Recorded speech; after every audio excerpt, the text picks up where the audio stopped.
Picture this. You walk into a super fancy restaurant. The waiter greets you with a big smile. The place looks amazing, and the menu prices are eye-watering.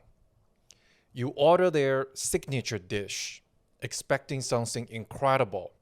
It finally arrives, you take a bite, and realize it's just cheap instant noodles heated up in a microwave with a little gold dust on top to make it look expensive. That, my friends, is Huawei in 2025. Once hailed as China's last technological backbone, Huawei has gone from national hero to a bloated, debt-soaked relic desperately clinging to life thanks to Beijing's political life support.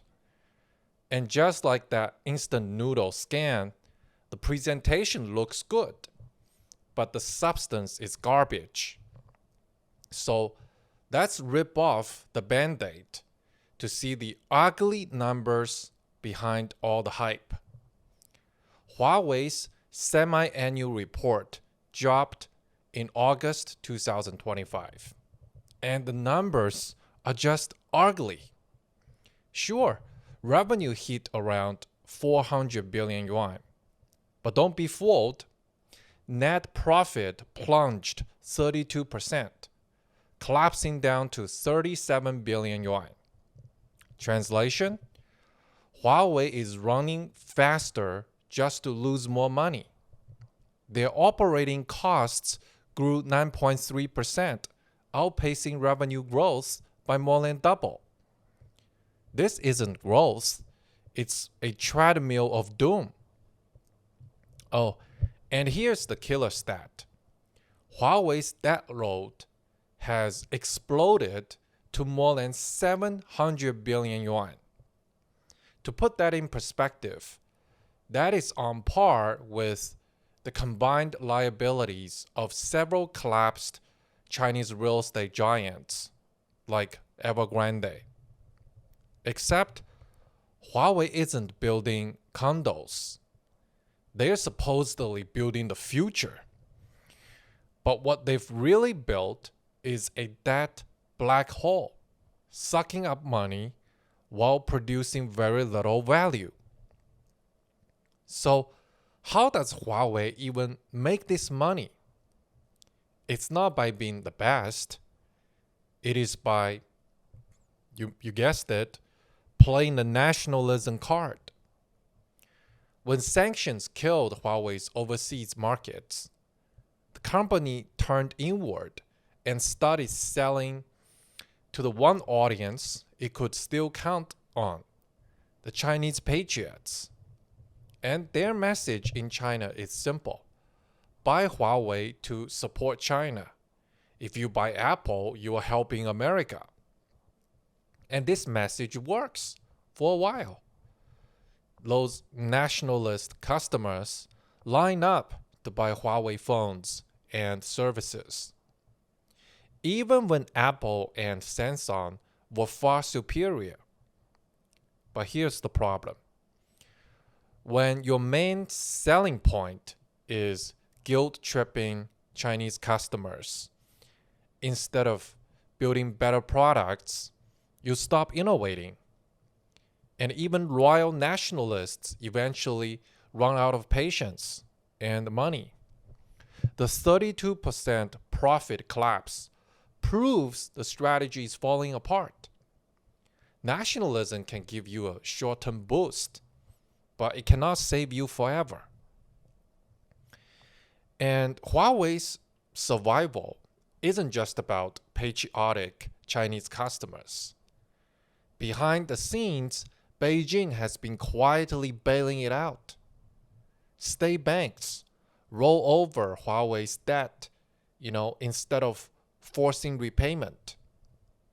And the local governments buy Huawei products they don't even need, just to pad its sales numbers and look patriotic. Special subsidies flow in whenever Huawei faces a cash crunch. It's a fake economy. Huawei pretends to sell, and the government pretends to buy, and everyone pretends this is innovation.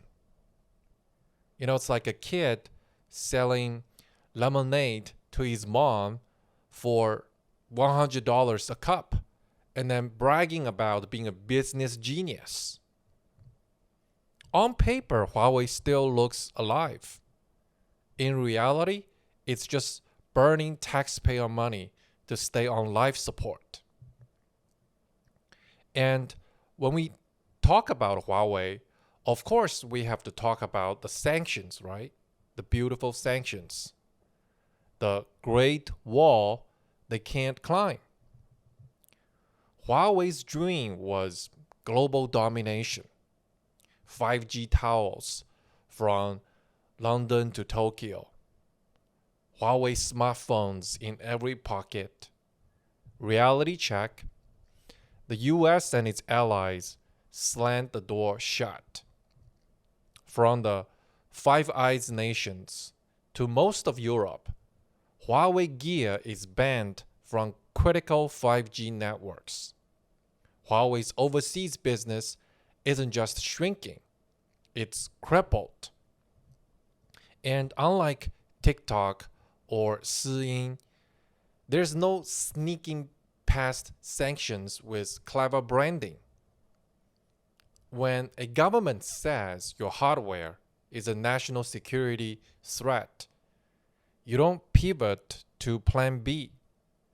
You're just too toxic to touch. So Huawei is now trapped inside China like a panda in a zoo. But here's the kicker. Even inside China, they're losing. With smartphone sales declining and international markets sealed off, Huawei pinned its hopes on cloud computing. Bad move. Huawei Cloud has just 18% market share in China, while Alibaba Cloud dominates at 33%. And instead of printing cash like Amazon Web Services, Huawei Cloud is bleeding money. Losses are expected to continue through 2025. And the company has resorted to mass layoffs and restructuring to stem the bleeding. Even worse, their much hyped AI project, the Pangu model, just got caught plagiarizing Alibaba's technology. Yes, you heard that right. The crown jewel of Chinese innovation is basically turning in copied homework. This is like Tesla being caught, repainting Toyotas and, calling them Cybertrucks. Huawei used to sell itself as the scrappy innovator challenging Apple and Samsung. Now, it's just stuck recycling tired ideas while leaning on nationalism to move products. The plagiarism scandal isn't just embarrassing, it sheds Huawei's credibility as a tech leader. When your big R&D breakthroughs are literally stolen, you're not a pioneer. You're just a high-tech knockoff artist with better PR. And Huawei's problems aren't just financial, they are human. Top engineers are fleeing to Alibaba, ByteDance, and even overseas firms. Layoffs and pay cuts have crushed morale.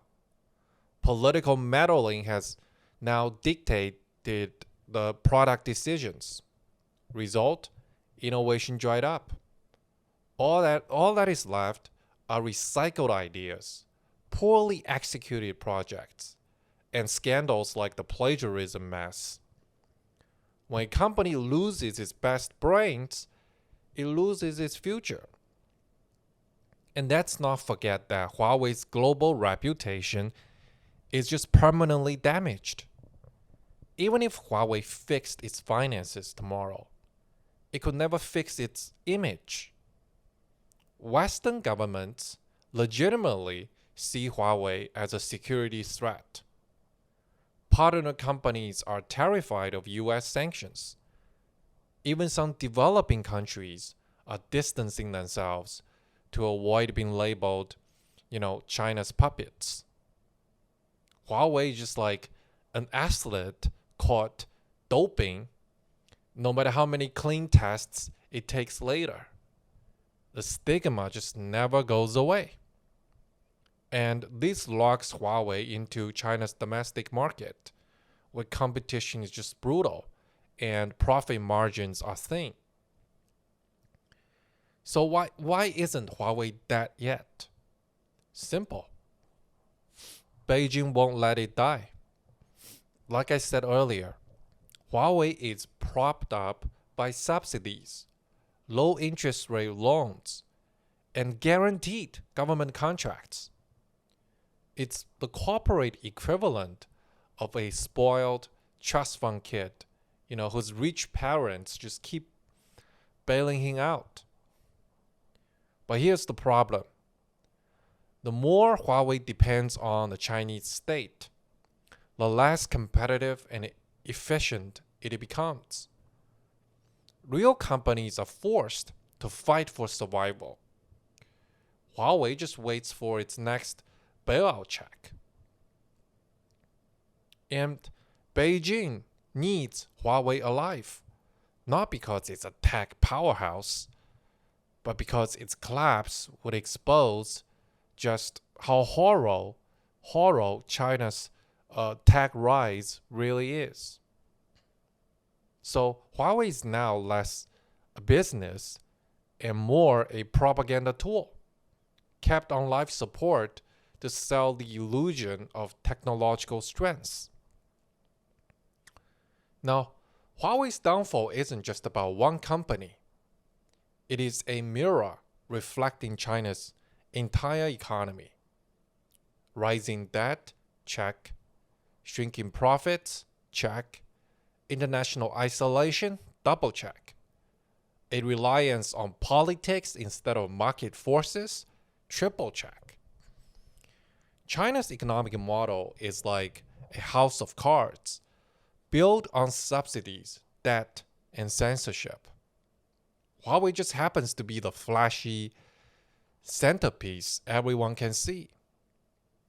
And now that even that centerpiece is cracking in front of our eyes.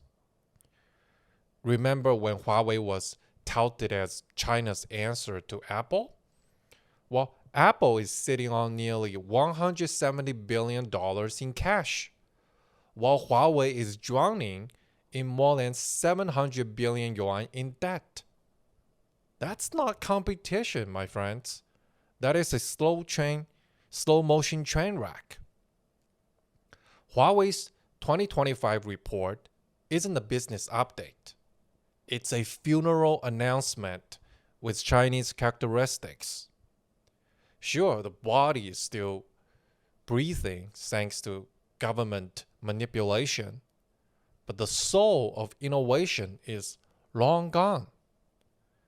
And if Huawei is the backbone of China's tech ambitions, then China's tech future is already paralyzed. And Huawei's story is a warning to anyone buying into the myth of Chinese technological supremacy. Behind all the fancy slogans and, skyscrapers lies a reality of debt and decay and dependency. Huawei isn't a global leader. It's a nationalist symbol, hobbling around on crutches, while Beijing insists it's winning a marathon. The next time you hear someone brag about Huawei being the future, just remember, the company's biggest innovation this year was figuring out how to turn government bailouts into press releases.